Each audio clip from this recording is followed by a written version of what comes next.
इस वीडियो में हम वही क्लास 8 विषय विज्ञान चैप्टर 1 फसल उत्पादन एवं प्रबंध का पार्ट 3 सेक्शन हम बना रहे हैं, जिसमें स्पेशली हम मिट्टी में पोषक की प्रतिपूर्ति कैसे हो रही है। इसके पिछले वीडियो में हमने बताया था क्या कि खाद और उर्वरक में क्या अंतर है। मतलब उसके बाद जो टॉपिक चल रहा है उस बुक में क्लास 8 की साइंस में, उस हिसाब से हम बताएं कि मिट्टी में पोषकों की प्रतिपूर्ति कैसे होती है, पोषकों न्यूट्रिएंट्स की प्रतिपूर्ति कैसे होती है। यहाँ पे लिखा है फसल चक्र। फसल चक्र का सेंस क्या है कि हम जनरली एक साल में कोई भी फसल बो रहे हैं तो ये कोशिश रहे कि मैंने 1-2 साल तक उसको छोड़ दूं, मतलब कि बदल बदल के एक खेत में अगर कभी गेहूं बो रहे हैं तो गेहूं के सीजन में उस दौरान दूसरे समय में कुछ और बो दें, ताकि जो न्यूट्रिएंट का सर्कल है, जो न्यूट्रिएंट कम हो रहा है खेतों में, वो कंप्लीट हो पाए। तो फसल चक्र का मतलब ये कि हम फसल बदल कर उस खेत में हम फसलों को बोएंगे तो उसे हम फसल चक्र कहते हैं। ठीक, तो इससे क्या हो रहा है, इससे फसल पोषकों की प्रतिपूर्ति हो रही मिट्टी में। फिर है खाद एवं उर्वरक। खाद एवं उर्वरक में क्या कि हम खाद और उर्वरक क्यों नहीं देते हैं, क्योंकि हमको पोषक यानी पौधों को पोषक मिल सके, जिससे कि वहाँ पे उपजा मतलब कि अनाज अच्छा से उत्पादित हो सके खाद और उर्वरक के माध्यम से। ठीक, अब इसमें एक था राइजोबियम जीवाणु। राइजोबियम जीवाणु यानी बैक्टीरिया क्या है। राइजोबियम जीवाणु बैक्टीरिया को है जितने भी दाल वाली फसलें हैं उनको फलीदार फसलें कहते हैं, या फिर हम लेग्यूम कहते हैं, लेग्यूम दाल।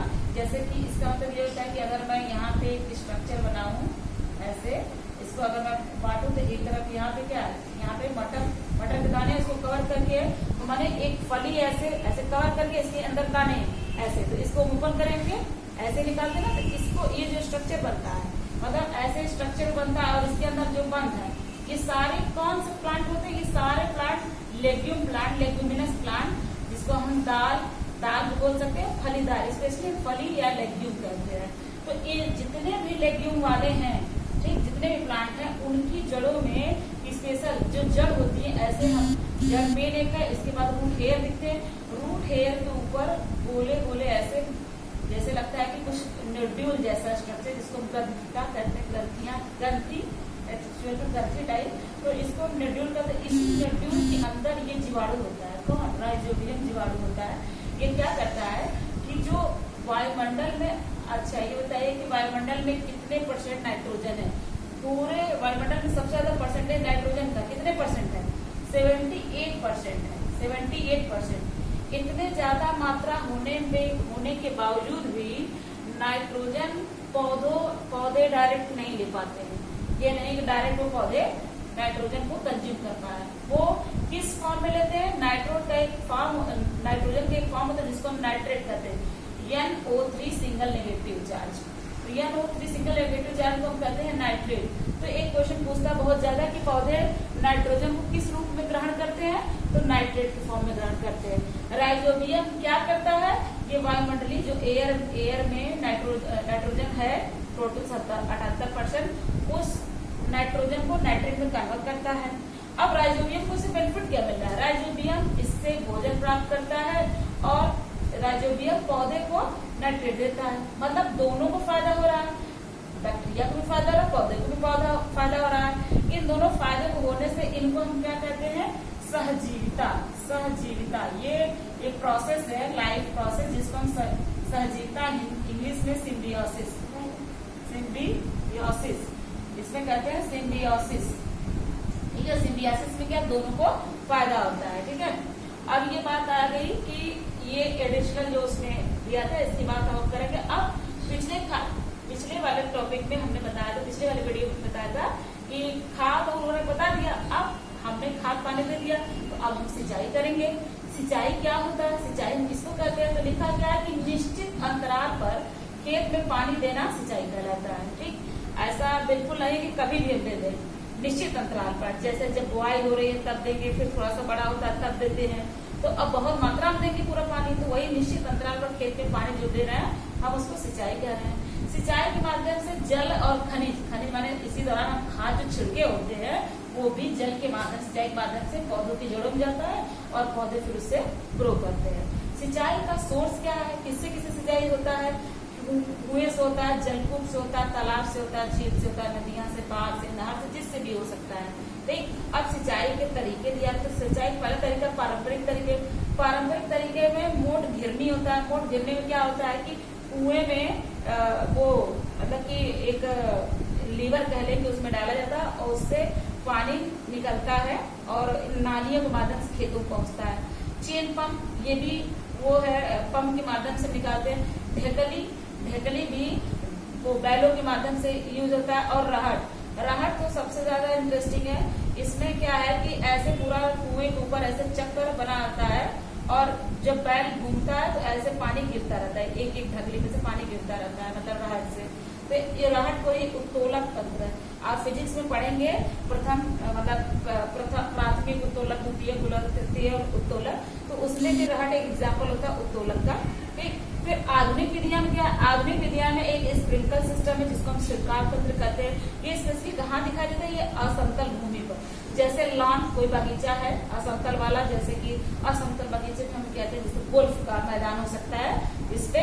और कॉफी की खेती के दौरान हम क्या स्प्रिंकल खेती का स्प्रिंकल सिंचाई का यानी कि छिड़काव तंत्र का सिंचाई, ये वाला जो सिंचाई विधि है इसका यूज करते हैं।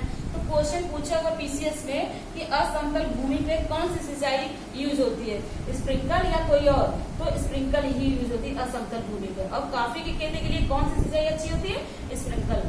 तो ये दोनों क्वेश्चन पूछे हुए हैं पीसीएस में।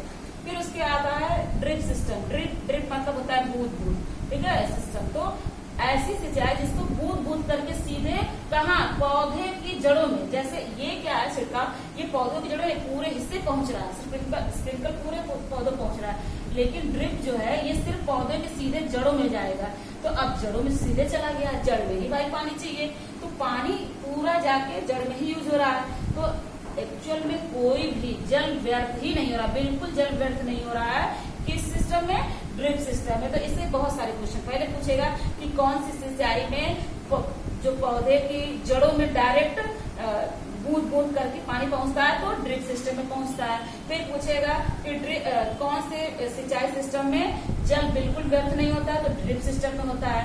तो ये किस जगह के लिए बहुत अच्छा माना जाएगा, बहुत जहाँ पे जल की कमी है वहां के लिए क्या है, वरदान है। कौन, ड्रिप सिस्टम। ड्रिप सिस्टम जल की कमी वाले क्षेत्रों के लिए एक वरदान है।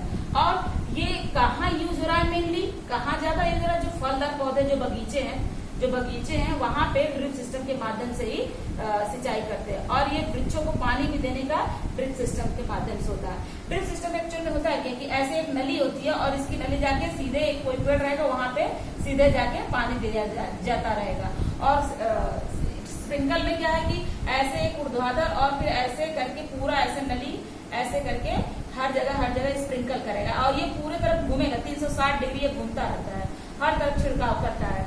तो इसीलिए असमतल भूमि पे और जितने भी जैसे कि मतलब लॉन वगैरह होते हैं वहां पे भी ये खेती ये पानी की सिंचाई का माध्यम अपनाया जाता है। तो इस तरीके से हमने पार्ट 3 में फसल उत्पादन और प्रबंधन में हमने क्या पढ़ा कि मिट्टी में पोषक की जरूरत क्यों नहीं, पोषकों की प्रकृति कैसे हो जा रहा है, कैसे कंप्लीट किया जा रहा है कि पोषक पौधे मिट्टी में बना रहा है, तो फसल चक्र के माध्यम से, खाद और उर्वरक के माध्यम से। इसके साथ ही और क्या होता है, तो एक राइजोबियम जीवाणु है जो कि नाइट्रोजन को फिक्स करता है नाइट्रेट में करता है और सहजीवी उससे जीवाणु को भोजन मिल जाता है और पौधों को नाइट्रेट मिल जाता है। पौधों में 90% पानी होता है। अच्छा ये बताइए कि हम लोगों में कितना परसेंट होता है, यानी अगर मैं मैमल्स की बात करूं, मैमल्स में कितने % पानी होते हैं, तो मैमल के पूरे शरीर में 70% पानी होता है। ठीक, मैमल में 70%, पौधे में कितना 90%। फिर उसके बाद हमें सिंचाई जिसको कहते हैं, फिर सिंचाई का स्रोत क्या है, फिर सिंचाई के पारंपरिक तरीके क्या है, फिर सिंचाई के आधुनिक तरीके क्या है, ये हमने आज पढ़ा। तो